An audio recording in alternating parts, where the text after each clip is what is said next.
Mbote na bino banso baibozuli bakuya kolanda basango na biso ya mukolo mwa lelo na lokota na Lingala na Kivu Morning Post TV wita engumba Goma totala nini tolengele bino lelo ndelo kati ya bikolo Congo Démocratique na Rwanda etonisami na baimboka bazali kokima bitumba bya A123 na FRDC na Kamanyola mukolo moko ya mboya milulu mya botia mimokoloto mwaboyokani bwa Washington A123 efundi lisusu FRDC koboka babambe mingi na bitumba bizali kosalema na Kaziba.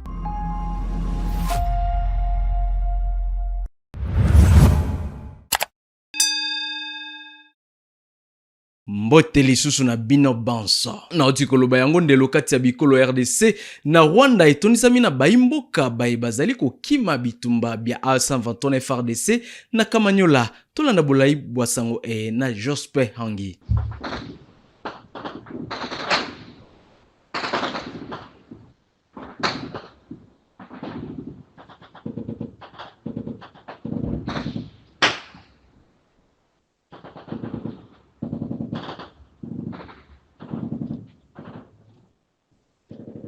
La situation est extrêmement tendue à la frontière congolo-rwandaise de Kamanyola en territoire de Walungu au Sud Kivu ce 3 décembre 2025 suite aux violents combats entre les combattants de la F123 et l'armée congolaise appuyée par les miliciens Wazalendo ainsi que l'armée burundaise. Des fortes détonations sont entendues dans la zone. L'armée fait recours aux drones et à son artillerie lourde pour bombarder les positions de la F123 selon des sources locales. Ces détonations créent un climat de terreur parmi les habitants. Un déplacement de la population est observé vers le Rwanda selon plusieurs témoins. Une psychose généralisée est également signalée à Luvungi où des détonations sont entendues et où un mouvement de population est également constaté. Ces combats se poursuivent pour la deuxième journée consécutive malgré les processus de paix en cours à Doha. Mukolomoko yambo ya milulu myabotia mimokoloto mwaboyukani bwa Washington A123 efundi lisusu FRDC koboka babamba mingi na bitumba bizali kosalema na Kaziba. FRDC elobi na inotel likambolioko na tina ya bofunda mibona tolanda. Le mouvement armé F123 a accusé ce mercredi les forces armées de la RDC, FARDC et leurs alliés de mener des attaques ciblées contre les civils dans le nord Kivu et sud Kivu alors que des combats reprennent sur plusieurs fronts dans l'est. Dans un communiqué publié sur X, le porte-parole de la F123, Lawrence Kanyuka, affirme, je cite, « Les attaques incessantes des forces coalisées du régime de Kinshasa, notamment les FARDC, FDLR, Mai Mai, Wazalendo, mercenaires, Imbonerer Kouré et les forces de défense nationale du Burundi contre les populations civiles, ainsi que sur l'ensemble des lignes de front se poursuivent ce mercredi 3 décembre 2025 avec une brutalité implacable. » Fin des citations. Selon lui, le gouvernement congolais recourt à des moyens militaires lourds. Ce régime utilise ses avions de chasse, ses drones de combat et son artillerie lourde pour frapper indistinctement des populations civiles du nord et du sud Kivu, prolongeant la région dans une véritable apocalypse, écrit Lawrence Kanyuka, avant d'ajouter « Ces bombardements répétés, délibérés et irresponsables constituent des crimes de guerre et des crimes contre l'humanité. » Bertrand Bissimois, coordonnateur adjoint du mouvement, a dénoncé des attaques contre des infrastructures civiles à Kamanyola dans la plaine des Ruzizi. Dans leurs attaques contre les civils et leurs biens hier et ce matin, les FARDC et les FDNB, appuyés par les FDLR et le Wazalendo et Imbonerakure, ont ciblé et détruit l'hôpital de Saint-Joseph et le lycée de Kamanyola. Ces actes constituent des crimes de guerre, a-t-il écrit. L'armée congolaise n'a pas réagi immédiatement, affirmant régulièrement que l'A123 et ses alliés étrangers sont responsables de la dégradation sécuritaire dans l'Est. Ces accusations surviennent alors que des combats violents ont été signalés depuis mardi dans la plaine de la Ruzizi, à Kaziba et dans plusieurs zones du Nord Kivu, provoquant de nouveaux déplacements des populations. Les affrontements interviennent à la veille de la signature prévue jeudi 4 décembre à Washington d'un accord de paix RDC au Rwanda sous la médiation du président américain Donald Trump, un rendez-vous présenté comme crucial pour mettre fin à plus de 30 ans d'instabilité dans l'Est. Na territoire ya Masisi aonetuka Nord Kivu, bana bake bayeba kima bitumba bazomi na bokono bwa kozanga kolia malamu na mokoto. ONG ASEF ezali kosunga bayimboka babisika bina esengi lisungi likomela bango pona bayimboka. Sango ezali ya Simeo Semasaka. Selon Abiyarimana Aguma Innocent, infirmier titulaire AI du centre, cette hausse est principalement liée à l'instabilité sécuritaire persistante dans la chefferie de Bachali. La majorité des patients souffrant de malnutrition sont des déplacés installés dans des familles d'accueil, des écoles ou des églises. Le traitement de ces cas atteint actuellement 60% grâce à l'intervention de l'organisation ASEF qui fournit certains intrants et assure la prise en charge nutritionnelle. Cependant, le centre fait face à des ruptures de plusieurs intrants essentiels compliquant le travail des soignants. Nous avons beaucoup de cas de malnutrition, surtout parmi les déplacés. ASEF nous appuie, mais cela reste insuffisant. Parfois, nous distribuons des plantinat aux enfants comme complément, explique Abiyarimana Aguma Innocent. Il encourage les parents à privilégier une alimentation équilibrée pour prévenir la malnutrition qui touche particulièrement les enfants, les femmes allaitantes et les femmes enceintes. Il appelle également les organisations humanitaires à renforcer la dotation en intrants médicaux. Le traitement des cas de malnutrition est assuré gratuitement au centre de santé de référence Mokoto. PNUD esakolete ezali kosala mabongisi mingi na engumba beni pona bolamu bobayimboka. Kolanda maloba mabai PNUD mabongisi mana mazali na tina kosunga baimboka basala misala mia bango na eleko eye ya matata. Le programme des Nations Unies pour le développement PNUD lance ses activités pour tenter de répondre favorablement et durablement aux problèmes des déplacés de guerre dans le Nord Kivu. C'est le chef de programme du PNUD Nord Kivu, M. Isaac Kayaya, qui l'a dévoilé au vice-gouverneur des provinces, le commissaire divisionnaire Louis Segon Karawa, ce mardi 2 décembre 2025 au gouvernorat provisoire basé en ville de Beni. Un montant de près de 750 000 $ américains est débloqué pour mener diverses interventions, dont la construction des activités génératrices de revenus, la réinsertion socio-économique et les activités liées à la protection et la cohésion sociale, indique M. Isaac Kayaya, qui parle également de la matérialisation de l'accord PNUD gouvernement provincial du Nord Kivu.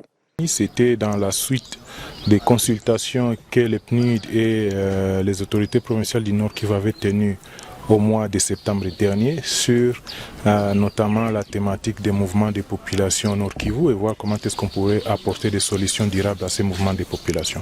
Et pour relier l'utile à l'agréable, le PNUD a rendu disponible des matériels aratoires devant contribuer à l'autonomisation des déplacés de guerre se trouvant à Lubero centre.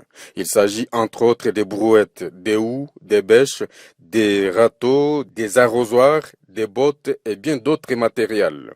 L'échantillon de ces matériels a été symboliquement remis à l'administrateur du territoire de Lubero, le colonel Kiwewa Alain, au cours d'une courte cérémonie présidée par l'autorité provinciale et représentée par la coordonnatrice principale du gouverneur, Madame Priska Luanda Kamala.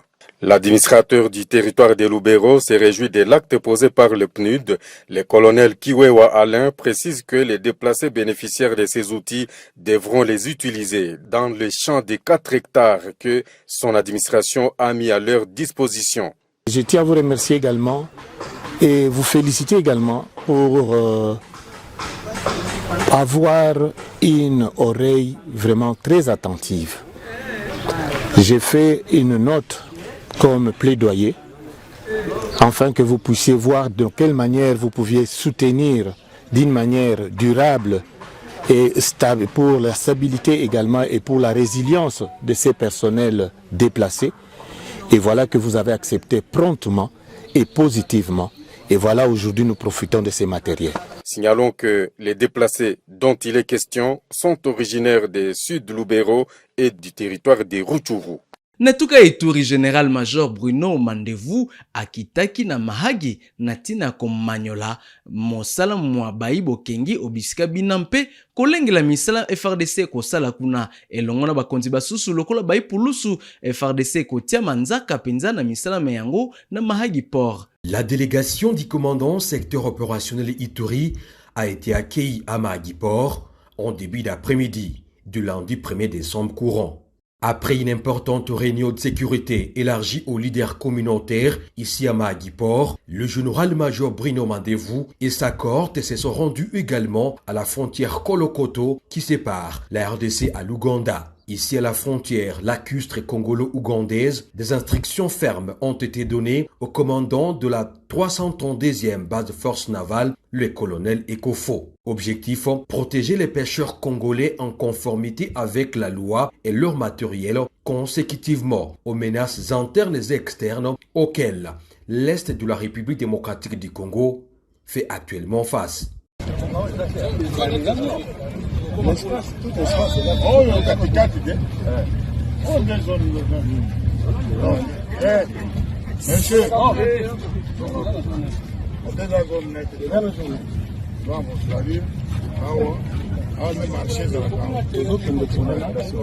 Cette mission d'itinérance du commandant secteur opérationnel, la première accompagnée des membres du comité provincial de sécurité, dont les commissaires provinciaux de la police, le commissaire divisionnaire Ngoï Sengelo Akio, vise à donner des directives claires pour défendre sans faille l'intégrité du territoire national. Et ce, sur instruction du commandant des opérations et gouvernant militaire de l'Ituri, le lieutenant-général Luboyanka Chamadjoni, qui exécute jusque dans les moindres détails la vision du commandant suprême des FRDC et de la PNC, Félix Antoine Tshisekedi Tshilombo, qui se bat actuellement sur tous les fronts pour le bien-être du peuple congolais. Général Edi Kapenda, mukambia misala mia basoda, ba FRDC mia 22e région militaire, apesaki losako na baimboka baituka ya Okatanga, bazali kosalela bolingo bwa ekolo na eleko eye ya bitumba. Kapenda asengaki na baimboka bazana bomoko mpe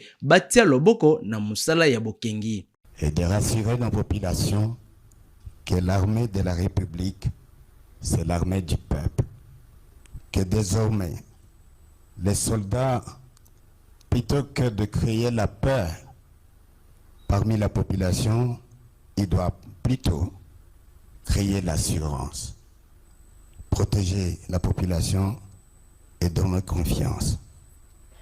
Voilà pourquoi, pendant plusieurs mois, nous avons été dans toutes les universités, sur l'ensemble de la 22e région militaire, pour pouvoir échanger avec les étudiants. Et sur un grand thème qui était le patriotisme. Et nous nous sommes dit, les étudiants et nous militaires, que désormais, nous formons un mariage qui nous permette de préparer et de construire ensemble la paix.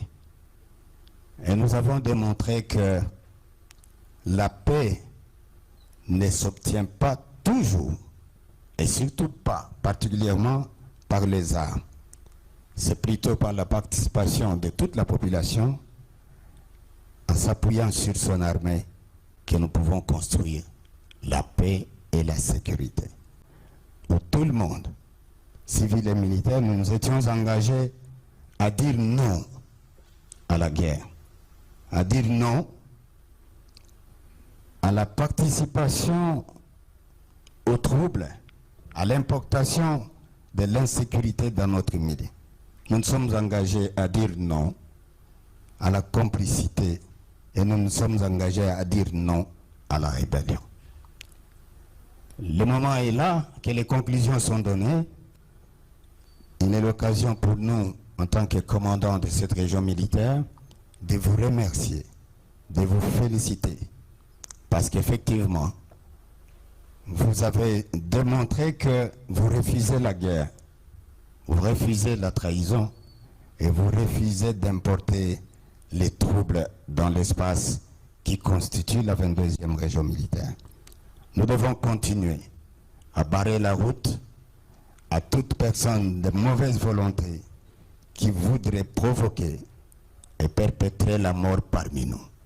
Parce que nous avons vu ensemble les conséquences de la guerre. L'entendre à distance c'est autre chose, mais la vivre dans sa chair, c'est pire que l'imagination. Et de féliciter et de demander que cette mobilisation continue. Nous devons refuser la guerre chez nous. Absolument, nous devons refuser. Refuser de trahir la patrie. Nous sommes un peuple, nous sommes un pays et nous devons demeurer unis dans la paix. Et tous, derrière le chef de l'État, qui ne dort pas. Il est dans les avions, toujours et partout, pour négocier, pour dialoguer, pour parler, de manière à apporter la paix et la sécurité sur l'ensemble de notre pays. Ici donc, je suis fier d'être devant vous pour vous dire merci. Merci pour tout ce que vous faites de manière à permettre à l'armée de faire son travail, d'être la sentinelle de votre vie. Nous ne dormons pas parce que vous devez dormir. Nous n'aménageons aucun temps de répit parce que nous voulons que vous soyez calme et que tout ce que vous faites, continuez à le faire calmement. Je voudrais donc ici, avant de finir ces petits propos, solliciter encore une fois votre confiance dans votre armée. Nous faisons un effort de pouvoir enlever le prétexte de peur. Désormais, soyez courageux à dénoncer tout comportement irrégulier, d'indiscipline que peuvent perpétrer nos soldats, nos policiers. Il faut les dénoncer pour nous permettre de les sanctionner. Martin Kazembe, moyangeli wetuka ya Okatonga pona mwangonga, apekisaki kofutisa baimboka mosolo na balabala ya Lubumbashi likasi pene na peage ya Kapolowe. Kolanda maloba mamoyangeli mona, bato baike bazali koluka kozwa na moyibi mosolo mo baimboka obisika bina. Totala. Engagé dans une lutte sans relâche contre les barrières illégales qui étouffent le climat des affaires en province, le gouverneur intérimaire Martin Kazembe Choula a procédé au démantèlement d'une barrière érigée au quartier Ngouya à l'entrée de la ville montagneuse.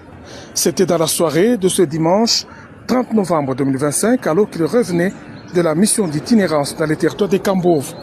Des individus se réclamant des services des hydrocarbures et de la police judiciaire placés par un certain magistrat sans qualité, arrêter des camions et exiger le paiement d'amendes illégales. La question est simple. On a c'est le chef de bureau. Le chef de bureau, oui. Oui. Vous ne voyez pas que c'est une source de tracasserie comme on a vu. D'un ton ferme, Martin Kazembe Choula a ordonné la levée immédiate de cette barrière et l'évacuation sans délai de tous les agents non autorisés déployés sur les lieux. Je ne veux plus vous voir ici. Le chef de l'exécutif provincial avait présidé auparavant, en présence de son ministre du Budget, Jean de Dieu Moulenda, une importante réunion de coordination avec l'ensemble des responsables des services d'assiette de la province. La rencontre s'est tenue sous les chapiteaux de la paroisse catholique Sainte-Thérèse de Likasi. Ministre wa ekolo RDC oyo atali mambima baimboka bazali kobika obikolo be bapaya Crispin Mbandu amemelaki lisungi bakima bitumba bazali na Musenyi na Bujumbura lisungi lié Aser e kabolaki bango kolanda Aser baimboka ekolo Congo démocratique na motango mwankoto tuku sambo bakimelaki na Burundi. Vijana jambo wetu. Jambo wetu.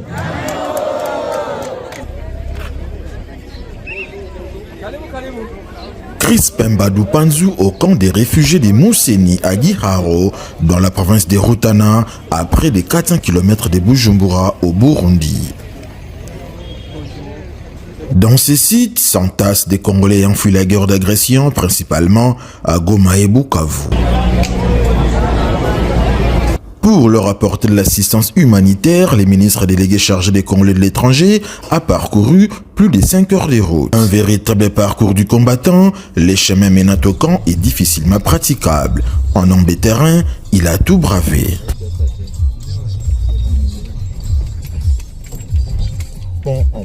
Sur place, Crispin Badou Panzou a apporté un message d'espoir.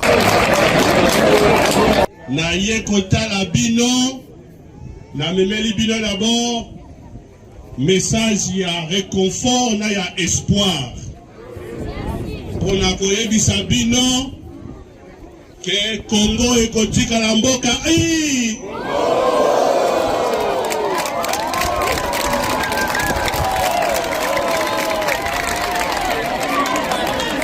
awa eza esika ya transition combat ya président la biso Félix Antoine Tshisekedi Tshilombo eza pobo zonga na mboka na bino na mboka na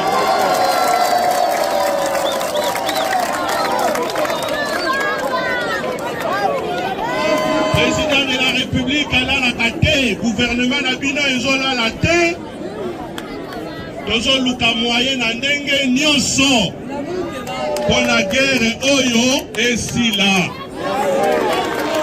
Le ministre n'est pas venu, les mêmes bredouilles.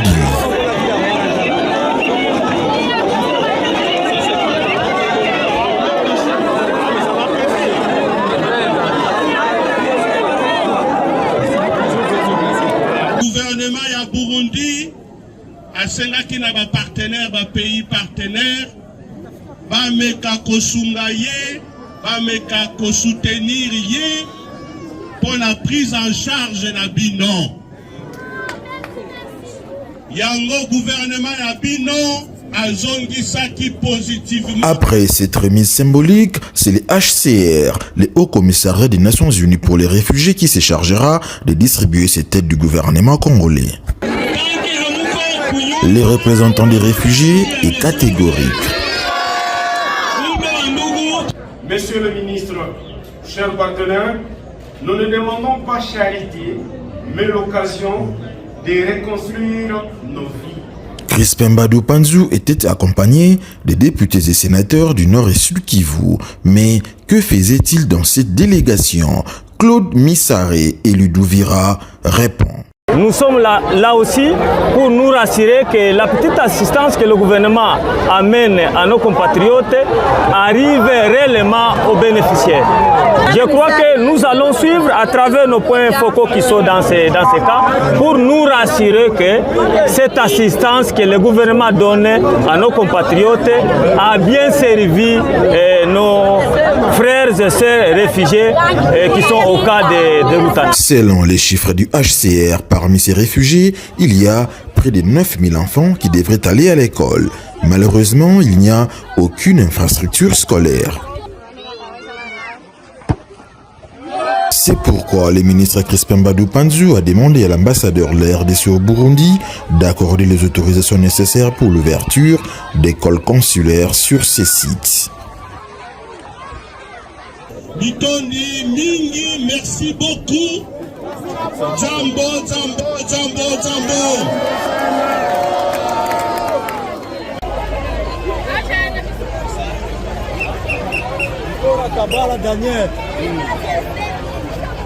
tala suka basangola biso mkoloma lelo matono mingi na bino banso baibolandaki biso botikala malamu o mabota mabino banso mpe tokokutana lisusu mkoloma lobi.